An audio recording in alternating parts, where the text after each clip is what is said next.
Andrew Tate choked me. Hello, I'm H.G. Tudor.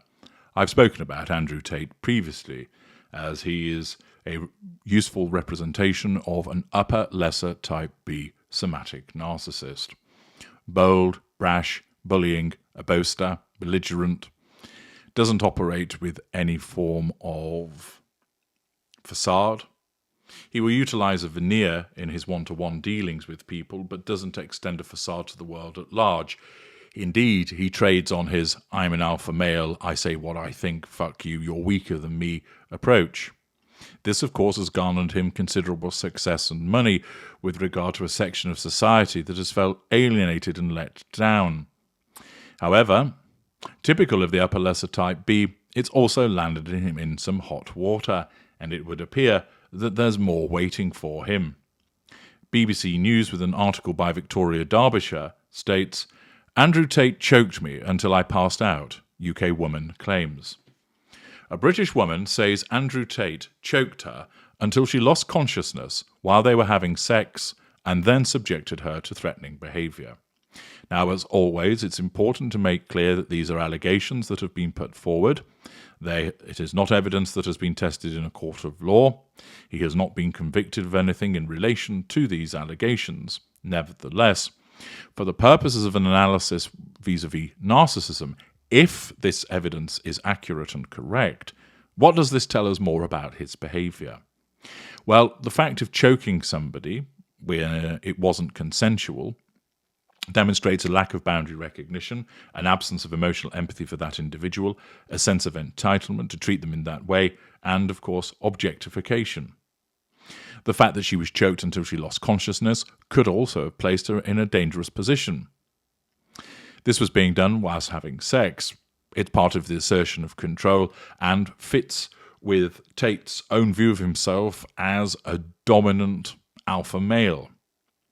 The use of threatening behaviour thereafter is a form of manipulation. Lesser and mid-range narcissists utilise threat. With upper lessers, it tends to be the case that the threat will only be acted upon in the instance of near proximity. The woman, who was 20 at the time, says she first met the controversial social media influencer in August 2014. She says consensual sex turned violent when Mr. Tate choked her, and when she woke up, he was still having sex with her, adding, I didn't consent to it. Therefore, the suggestion is that when she passed out and he continued to have sex with her, she did not consent and therefore he raped her. Mr. Tate said he vehemently denies the allegations against him. Denial, first line of the twin lines of the narcissistic defence. Of course, this might not have happened, and it could be made-up information that's only being brought forward now as part of some ulterior motive of the woman, and therefore Mr. Tate's denial is founded in reality. If, however, that is not the case, then his denial is done from a position whereby he believes that he didn't do what she accuses him of, because his narcissism tells him that's the case and has rewritten history to accommodate that. A spokesman said Mr. Tate does not condone violence of any kind towards women, and that all sexual acts he had taken part in had been consensual. In a way, that's a form of blame shifting to suggest, I've not done anything wrong, they consented to everything that I did. Evie, not her real name, told BBC Newsnight she first met Mr. Tate in a bar, hunting ground, in Luton, before he was an influencer with millions of followers. She says he was working as a club doorman, and she was a student. She says she had consensual sex with Mr. Tate before meeting him again at her flat later, in 2014, in late November or early December. It was then a consensual sexual encounter, use of sex to assert control, which became violent, she says. She says Mr. Tate put his hand on my throat and strangled me. Assault, assertion of control, lack of emotional empathy. Evie says when she came round it was a bit confusing at first, saying the influencer was still having sex with me. Evie, now aged 30, claims Mr. Tate also subjected her to violent threats, including threatening to kill her, until he left the following morning. Assertion of control by withdrawal, assertion of control by use of threat. He kept saying, I own you. You belong to me. Objectification, sense of ownership, obvious behaviours. All throughout the night, he was being fairly aggressive and saying horrible things. Use of insult, belittlement, invalidation, all forms of manipulation, albeit rudimentary ones. The next day, Evie says the white part of one of her eyes had completely turned red. Evie did not report the alleged incident to police at the time. Asked by the BBC why she did not go to the police to report a rape, Evie said she did not realise she had been the victim of an alleged crime. She added, "I think I knew what had happened. I didn't consent to, but I didn't see it as rape or sexual assault because this was 10 years ago." She says it wasn't until about 6 years later, when she described the alleged incident to her friends, that she began to think she had been sexually assaulted. 3 people who know Evie and say they remember her describing what had happened have told her lawyers they are prepared to give evidence in court to that effect. She says she wants to share her experience to raise awareness about Mr. Tate and get justice. Hopefully, it can teach women what consent looks like and encourage more women to come forward with stories, she added.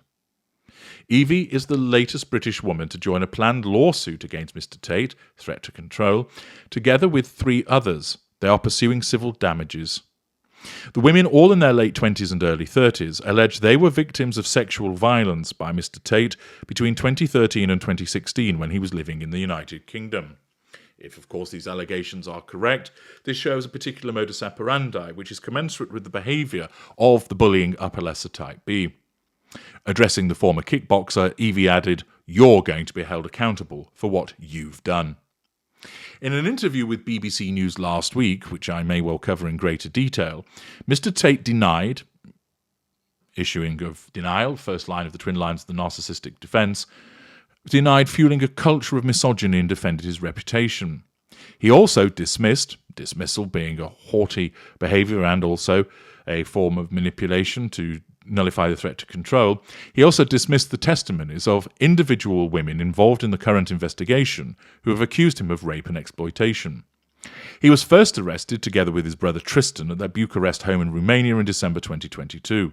The pair were later moved from custody to house arrest following a ruling by a Romanian judge. Prosecutors are investigating the brothers for crimes of suspected human trafficking, rape, and forming a criminal gang to sexually exploit women. No charges have so far been brought against them. They deny those allegations. A spokesperson for Mr. Tate told the BBC, Andrew strongly encourages women who have experienced assault in any form to report it to the relevant authorities. He is saddened that a few opportunistic women, who he has allegedly spent time with nearly a decade ago, have decided to try and take advantage of his current situation.